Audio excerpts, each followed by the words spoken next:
Friends, मैं Deepika study channel में आप सभी का स्वागत है। मैं पढ़ाती हूँ साइकोलॉजी जीके। तो आइए स्टार्ट करते हैं। तो ज़्यादा समय ना लेती हुए और आप लोग पूरी वीडियो देखिएगा, बीच में छोड़ के मत जाइएगा, नहीं तो कुछ समझ में नहीं आती है। तो आप लोग इसका आंसर दीजिएगा और मैं आप लोग से क्वेश्चन करूँगी हर रोज की तरह। तो स्टार्ट करते हैं। पहली क्या कह रही है, निम्न में से कौन सी छात्रों को प्रेरित करने वाली विधि है। मतलब कि इसमें से कौन सी छात्र को प्रेरित करने वाली विधि है। तो पहली क्या कह रही है, प्रशंसा करना, दूसरा कह रहा है दंड, तीसरा कह रहा है डांटना, चौथा कह रहा है ज्यादा अंक देना। तो इसका आप लोग सोच के दीजिए जवाब, सोचिए तब तक, फिर मैं बता रही हूं। तो इसका बता रही हूं कि इसमें कह रहा है कि जो छात्र होते हैं तो उनको प्रेरित करने के लिए क्या चीज करना चाहिए। तो पहला कह रहा है कि प्रशंसा, यानी कि उनकी प्रशंसा करनी चाहिए। दूसरी कह रही है दंड देना, थोड़ी सी भी कुछ भी हो के मतलब प्रेरित उन्हें अगर पढ़ने के लिए किया जाए कि तुम पढ़ो पढ़ो पढ़ो, तो उसको खूब मारो खूब मारो खूब मारो, उसको दंड दो, डांटो, फटकारो। तो ये क्या, इससे बच्चा प्रेरित होगा पढ़ने के लिए? नहीं, वो और ज्यादा डर जाएगा, या तो सुधर ही जाएगा या तो वो बिगड़ ही जाएगा अगर उसे दंड दिया जाएगा कोई भी प्रकार का। और दूसरा डांटना, डांटना भी मैंने बताया कि चाहे मारो डांटो कुछ भी करो तो उससे। और ज्यादा ये कह रहा है चौथा, ज्यादा अंक देना। अगर बच्चा थोड़ा सा लिख रहा है और हम उस पे बढ़ा चढ़ा के अगर नंबर देंगे तो बच्चा पढ़ने के लिए प्रेरित नहीं होगा, बल्कि वो यही सोचेगा कि थोड़ा सा पढ़ने से ही जब ज्यादा अंक मिल जा रही है तो क्या जरूरत है पढ़ने की। तो इसलिए वो पढ़ना नहीं ज्यादा चाहेगा, तो इससे वो प्रेरित नहीं होगा। और प्रशंसा का क्या अर्थ होता है कि मान लीजिए कोई भी बच्चा हो, अगर थोड़ी सी कुछ काम अच्छी कर देता है और उसके लिए थोड़ी तालियां बजा दिया जाए, वेरी गुड वेरी गुड कहाँ जाए और सारे बच्चों से मतलब तालियां बजाया जाए और वो खुश हो जाएगा बच्चा कि मैंने थोड़ी सी ये काम की और हमारे लिए तालियां बजी, इतनी ज्यादा प्रशंसा उसे मिलेगी। तो इससे वो प्रेरित होगा बच्चा और फिर वो आगे चल के कुछ और करने की वो सोचेगा कि अब मैं इससे भी अच्छा करूंगी काम। ठीक है, तो इसका होगा प्रशंसा।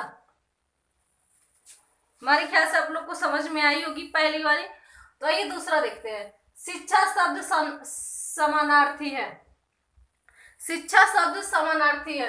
तो पहला कह रहा है निर्देश का, ठीक है, इसका जो समानार्थी वो पहला कह रहा है निर्देश का, दूसरा कह रहा है विद्यालीकरण का, तीसरा कह रहा है प्रशिक्षण का, चौथा कह रहा है उपरोक्त सभी। तो जो शिक्षा समानार्थी शब्द होता है वो चारों होगा, इसलिए कि निर्देश भी देता है।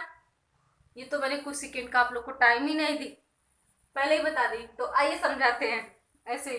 तो निर्देशन का मतलब शिक्षा जो समानार्थी शब्द होता है, तो विद्यालय में क्या होता है, निर्देशन, निर्देश भी देता है, विद्यालय जाने से विद्यालीकरण भी होता है, प्रशिक्षण भी होता है और उपरोक्त सभी यानी कि सभी होता है। तीसरा क्वेश्चन क्या कह रहा है, स्वतंत्र भारत के प्रथम शिक्षा मंत्री कौन थे।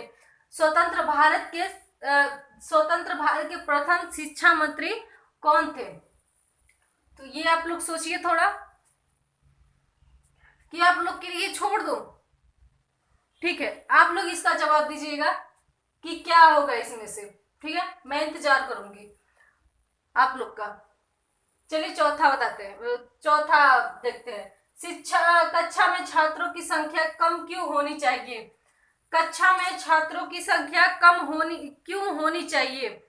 तो पहली ऑप्शन कह रही है छात्र पर शिक्षक के व्यक्तिगत ध्यानाकर्षक हेतु, दूसरा कह रहा है भीड़ कम करने हेतु, तीसरा कह रहा है अधिक फीस प्राप्त करने हेतु, चौथा कह रहा है इनमें से सभी। तो आप लोग थोड़ी सी दिमाग लगाइए, सोचिए कि इसमें से क्या हो सकती है।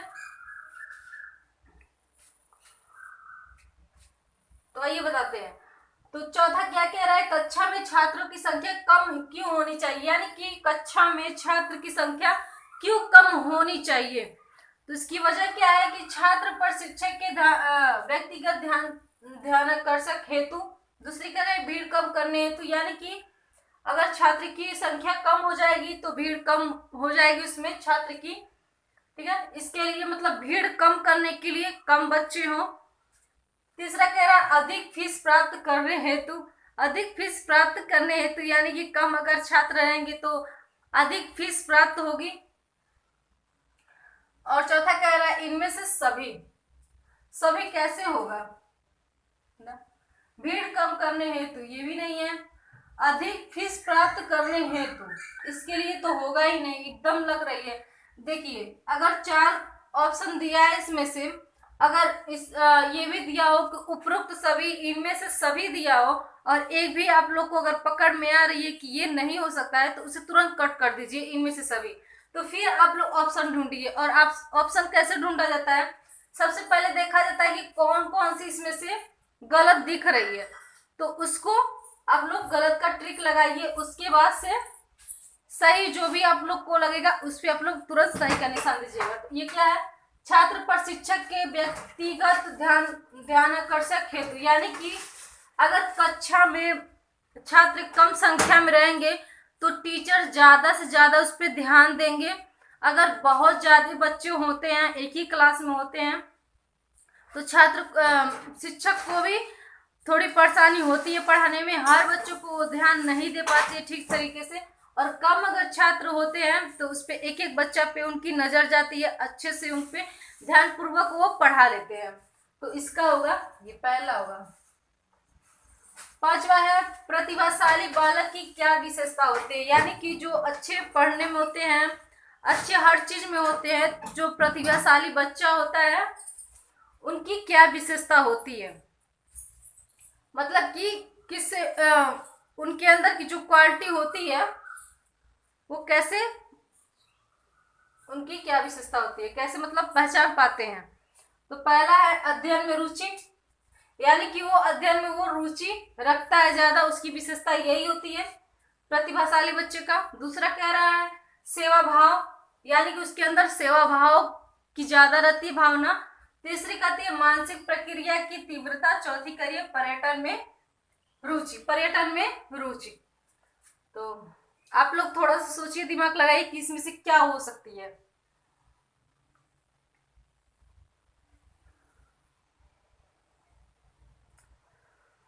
तो इसमें से देखिए प्रतिभाशाली बालक की क्या विशेषता होती है, यानी कि उसकी विशेषता जो होती है अध्ययन में रुचि, यानी कि पढ़ने में उनकी बहुत ज्यादा रुचि होती है। दूसरा कह रहा है सेवा भाव, उनके अंदर जो विशेषता होती है सेवा भाव की होती है, मतलब कोई भी आ जाए अपने घर पर, किसी भी तरह का हो पर्सन, उनकी दिल से सेवा भाव करना। तीसरा कहता है मानसिक प्रक्रिया की तीव्रता, और चौथा कह रहा है पर्यटन में रुचि। तो अगर मानसिक प्रक्रिया की तीव्रता होगी, उसकी जो मानसिक प्रक्रिया होती है वो तीव्र गति से अगर चलेगी तो ये सभी चीज हो सकता है, ठीक है, ये सभी चीज हो सकता है। अध्ययन में रुचि भी हो सकती है, पर्यटन में रुचि हो सकती है, सेवा भाव हो सकती है, सब कुछ हो सकती है। तो मानसिक प्रक्रिया की तीव्रता ही इसकी विशेषता होती है जो प्रतिभाशाली बालक होते हैं, ठीक है। तो आप लोग के लिए मैं एक ही बात छोड़ी हूँ, ये कौन सी है, स्वतंत्र भारत के प्रथम शिक्षा मंत्री कौन थे, तो आप लोग जरूर बताइएगा। लाइट फिर से चली गई, तो ठीक है, पूरी खत्म हो चुकी थी 5 क्वेश्चन। तो फिर मिलती हूँ नेक्स्ट वीडियो में। अगर आप लोग को अच्छा लगे तो लाइक शेयर कमेंट सब्सक्राइब जरूर कीजिएगा, बेल आइकन घंटी को प्रेस कीजिएगा और नोटिफिकेशन पर। 1 मिनट,